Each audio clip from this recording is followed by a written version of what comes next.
सम्मा सम्बुद्धस्स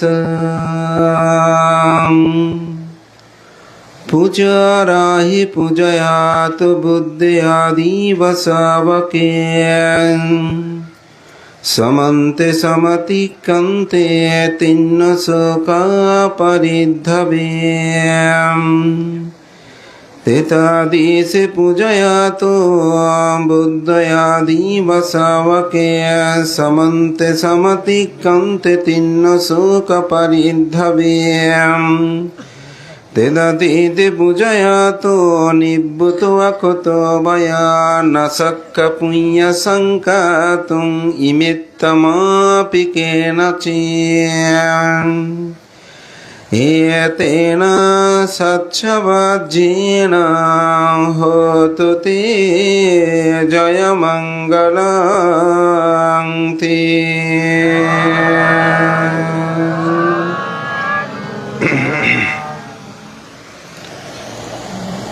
তৃষ্ণা, দৃষ্টি, মান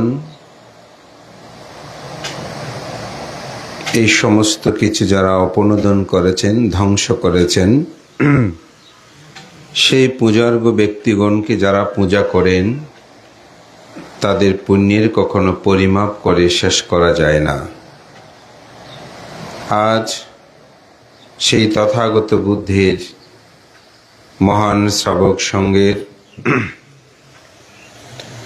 মহান ভিক্ষু সঙ্গকে আহ্বান করে পরপারগত ঐতিহাসিক আন্দারমানি বৈলার দিঘির পাড় সার্বজনীন বুদ্ধিনিকেতন বিহারের সদপ্রাণ উপাসক প্রয়াত যতীন্দ্রলাল বড়ুয়া এবং তাদের মমতাময়ী মাতা পুঠুরানী বড়ুয়ার পারলৌকিক সদ্গতি কামনা করে পরিবারের মঙ্গল উত্তরোত্তর শ্রীবৃদ্ধি কামনায় আজকের এই অষ্টপুরস্কার সহ মহতি পূর্ণময় সঙ্গদান ও জ্ঞাতিবোধন অনুষ্ঠানের পরমারাধ্য মাননীয় সভাপতি মহামান্য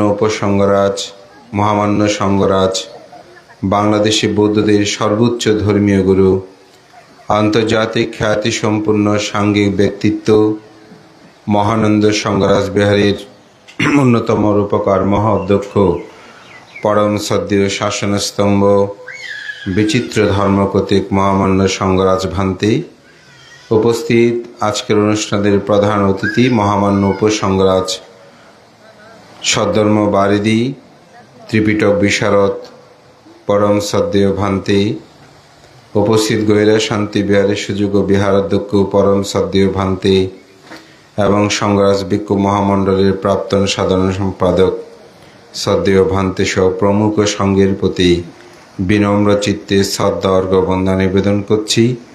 আপনাদের সকলের প্রতি মৈত্রী চিত্তে পুণ্যদান এবং বিশেষ করে প্রয়াত যতীন্দ্রলাল বড়ুয়ার পরিবার বর্গ যারা আজকের এই সুন্দর আয়োজন করেছেন তাদের সকলেরই উত্তরোত্তর শ্রীবৃদ্ধি কামনায় আশীর্বাদ ও পুণ্যদান করছি।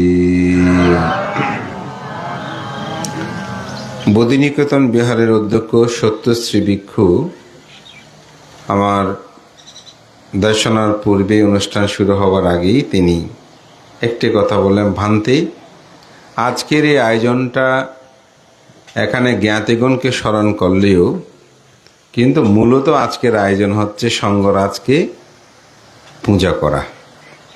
অর্থাৎ তিনি যখন সঙ্গরাজ পদে বরিত হয়েছেন তখনই ওনারা চিন্তা করেছেন যে আমরা সঙ্গরাজকে অন্নদান করব, পিণ্ডদান করব। এটাকে উপলক্ষ করে আজকে সঙ্গরাজ উপলক্ষে আমরাও আজকে এখানে নিমন্ত্রণ তথা ফাং লাভ করলাম সঙ্গরাজের কারণে বলা যায়।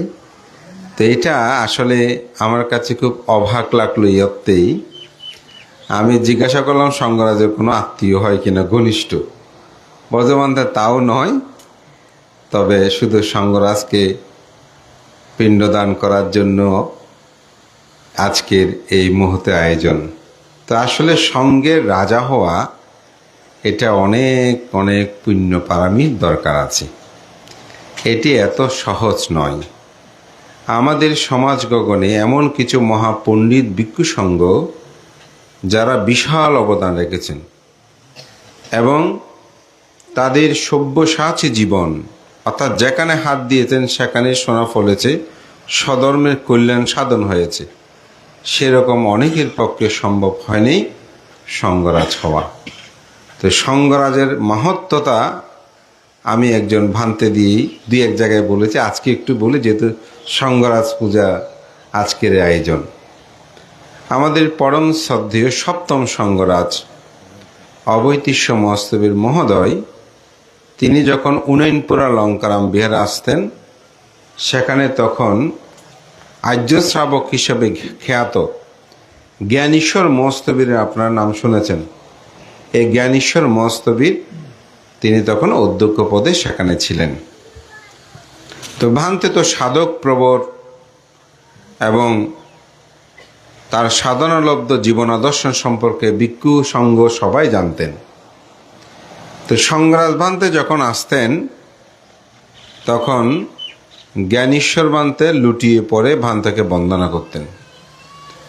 বন্দনা করতে গিয়ে ভান্তের পদযুগলে একেবারে মাথা কপাল ঠেকিয়ে ঘুষিয়ে ভান্তেকে দীর্ঘক্ষণ ধরে বন্দনা করতেন।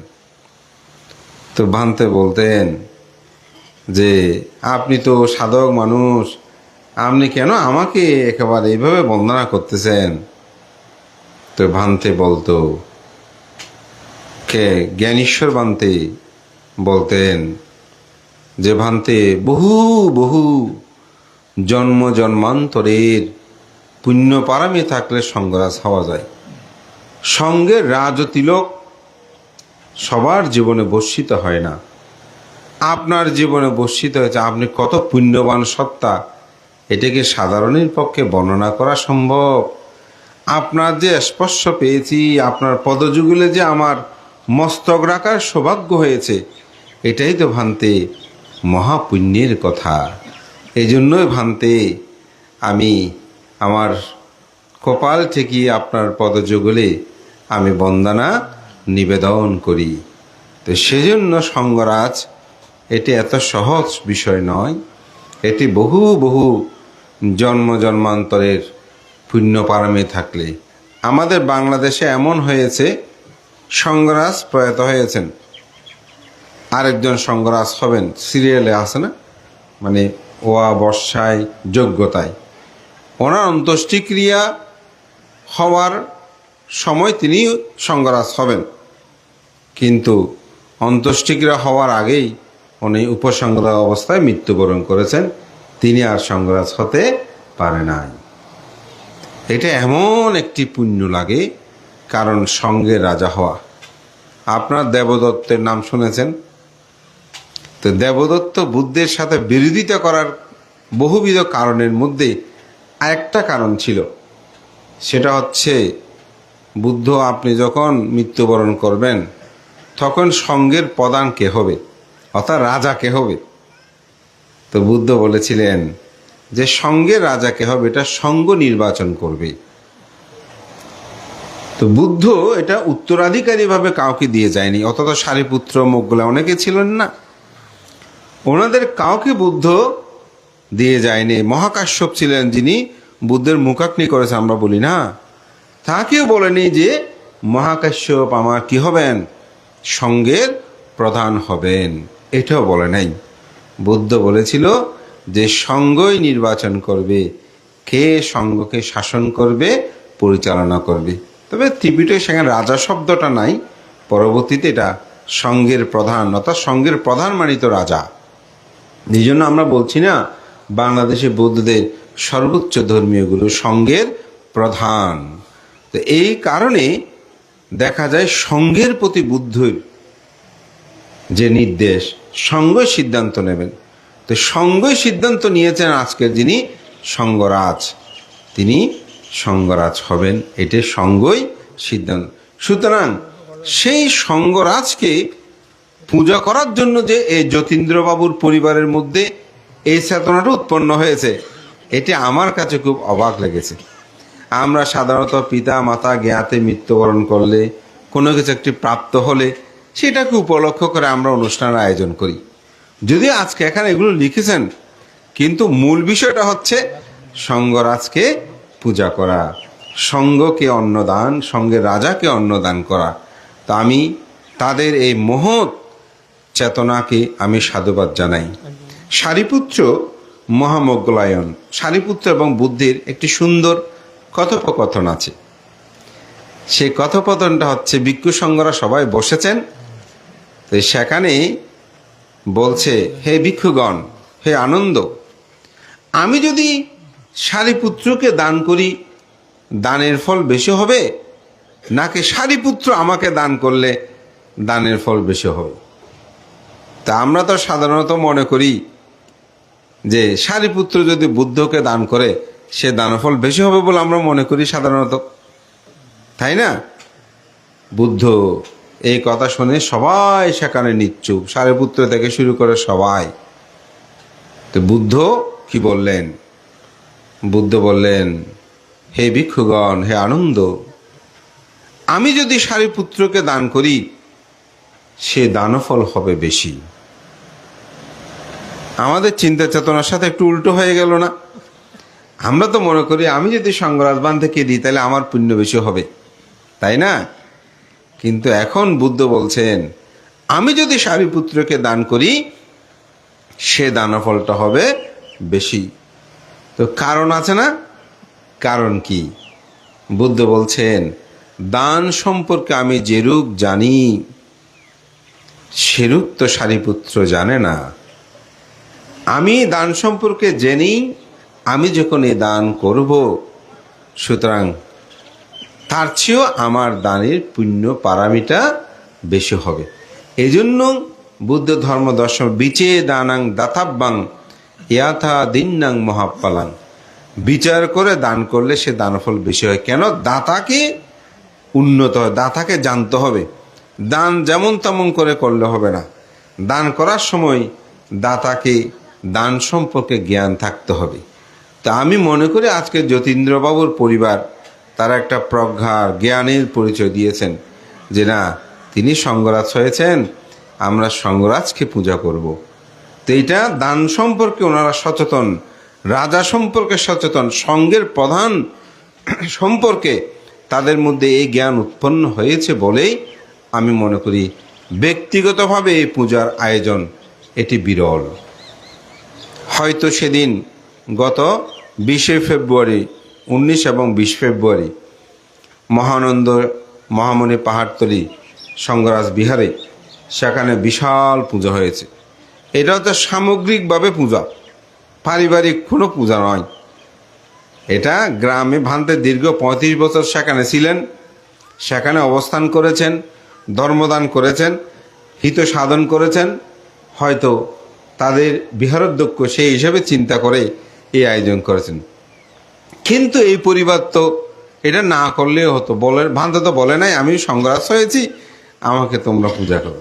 কিন্তু ওনাদের মধ্যে একটা চেতনা উৎপন্ন হয়, সত্যশ্রী ভিক্ষুসহ বা গ্রামে যারা এখানে সুবর্ণোদ্যায়ী তাদের সকলকে নিয়ে এই পরিবার চিন্তা করছে, না আমরা সঙ্গরাজকে অন্নদান করব, সঙ্গকে পূজা করব। তা আমি মনে করি এটা অত্যন্ত পুণ্যময় একটি কর্ম হয়েছে। এই চেতনাবোধ যে আপনাদের মধ্যে জাগ্রত, এটাকে সাধুবাদ জানাই। তো বুদ্ধ বলেন, পূজারা হে পূজায়াত বুদ্ধ আদি বা সাবাকে সামন্তে সমাতিকান্তে তিন্ন শোকা পারিধাবে। বুদ্ধ বলছেন এখানে, যারা মান তৃষ্ণাদি যেগুলো পাপঞ্চ যারা পরিত্যাগ করেছেন, সেরকম ব্যক্তিকে পূজা করলে নাসাক্ষা পুঁইয়া সংকাতং আনি ইমিত্তামাপিকে নাচা। বুদ্ধ বলতেন সেই পুণ্য কখনো পরিমাপ করা যায় না। তা আমি পাপঞ্চ পবিত্র সব কিছু পরিত্যাগ করেছে মানতে, সেটা আমি বলবো না। তবে সেই পথের একজন মহান যাত্রীকে, যিনি আজীবন 94টি বছর এই শাসন সদ্ধর্মের কল্যাণে যার নিবেদিত জীবন, এটিকে আপনি চিন্তা করতে পারবেন? তার এই পূত চরিত্রের প্রতি আজকে সঙ্গ যেমন মনোনীত করে সঙ্গের প্রধান হিসেবে সঙ্গরাজ হিসেবে সমাহিন করেছেন, আপনারা সেই সঙ্গের প্রধানকে আজকে পূজার মাধ্যম আমি মনে করি এই পুণ্যের পরিমাপ করা যাবে না, এই পুণ্যের হিসাব করা যাবে না। জগতে আমি মনে করি মহাপুণ্যময় এই কর্ম সম্পাদন করেছেন। তো আমার কথা দীর্ঘই করব না। এই যতীন্দ্রবাবুর পরিবারের সাথে যারা সম্পৃক্ত আজকে বাদ্য বাজনা সহকারে, আমি মনে করি শ্রদ্ধেয় ভান্তেকে যে একদম সঙ্গরাজের মতো করে সুসজ্জিত চেয়ারে করে এনে এই সুন্দর করে এখানে সাজিয়ে আপনারা যে পূজার্ঘ্য নিবেদন করেছেন, তাতে আমি মনে করি ভান্তে যারা পূজা লাভ করেন তাদের চেয়েও যারা পূজা করেছেন তারা বেশি পুণ্য লাভ করেছেন। বৌদ্ধ ধর্ম দর্শনে আমি প্রায় সময় দর্শনে বলি, কেউ বন্দনা নিয়ে স্বর্গে যেতে পারে নাই, পূজা নিয়ে কেউ ধনী হতে পারে নাই, দান ধর্ম গ্রহণ করে কেউ কোনোদিন সম্পদশালী হতে পারে নাই। বন্দনা করে স্বর্গে গিয়েছে ইতিহাস আছে, পূজার্ঘ নিবেদন করে সম্পদশালী হয়ে যে ইতিহাস আছে। আমাদেরকে আপনারা দান করে, আমরা এগুলো নিয়ে কেউ ধনী হয়েছে দেখেছেন? না, হতে পারবে না। দান গ্রহণ করে কেউ ধনী হতে পারে না। জগতে মানুষ দান করে, পূজা করে, বন্দনা করে মানুষ সমৃদ্ধ হয়েছেন। সেজন্য আজকের এই আয়োজনকে সাধুবাদ জানাই। এই পরিবার এই আয়োজনের সাথে সাথে তাদের যে পরপার্গত জ্ঞাতিগণ, তাদের পুণ্যদান করছি। মহান সঙ্গরাজ, আমরাও এই সঙ্গরাজের নিরোগ দীর্ঘ জীবন কামনা করি। তিনি যেভাবে সুদীর্ঘ সময় ধরে এই শাসন সদ্যমের কল্যাণেই তার জীবনকে উৎসর্গিত করেছেন। আপনাদের প্রদত্ত যে শ্রদ্ধাদান যাকে লাভ করেছেন, এগুলো সমাজ জাতির কল্যাণে তিনি নিবেদন করেছেন। তার হাতে গড়া দেশে বিদেশে বহু প্রতিষ্ঠান প্রতিষ্ঠিত হয়েছে, তার শিষ্য সঙ্গ বহুজন তারা উচ্চশিক্ষায় ডিগ্রি লাভ করেছেন, অনেকে আত্মসাধনায় নিমগ্ন হয়েছেন, ধ্যান সমাধিতে নিবেদিত হয়েছেন এবং শাসন সদ্যমের কল্যাণে শান্তি প্রতিষ্ঠায় তিনি যে অনন্য উদাহরণ রেখেছেন, তার যে ধর্মবাদী, নিকায়বাদী এবং বুদ্ধের আদর্শ শিক্ষার প্রতি যার যে অতুলনীয় জীবনাদর্শনের যে শাসনের স্তম্ভ, সেই পরম শ্রদ্ধেয় ভান্তের নিরোগ দীর্ঘ জীবন কামনা করছি। এবং সাথে সাথে তার পাশে যিনি আজকে এই উপসঙ্গরাজ, যিনি এই অত্রঞ্চকে রক্ষা করে চলেছেন তা নয়, সমাজ সধর্মের কল্যাণেও যিনি নিবেদিত, আমাদের আগামী দিনের আমি বলবো যিনি শাসনের, তিনিও আমরা চাই সঙ্গ প্রদান হোক আমাদের পরম সে কল্যাণ মিত্র উপসঙ্গরাজ পরম শ্রদ্ধেয় প্রিয়দর্শী মস্ত ভান্তেরও নিরোগ দীর্ঘ জীবন কামনা করে ভান্তের প্রতি বন্দনা জানিয়ে এবং সঙ্গের প্রতি বন্দনা, আমার নাতি দীর্ঘ ধর্মকথা এখানে শেষ করছি। জগতের সকল প্রাণী সুখী হোক।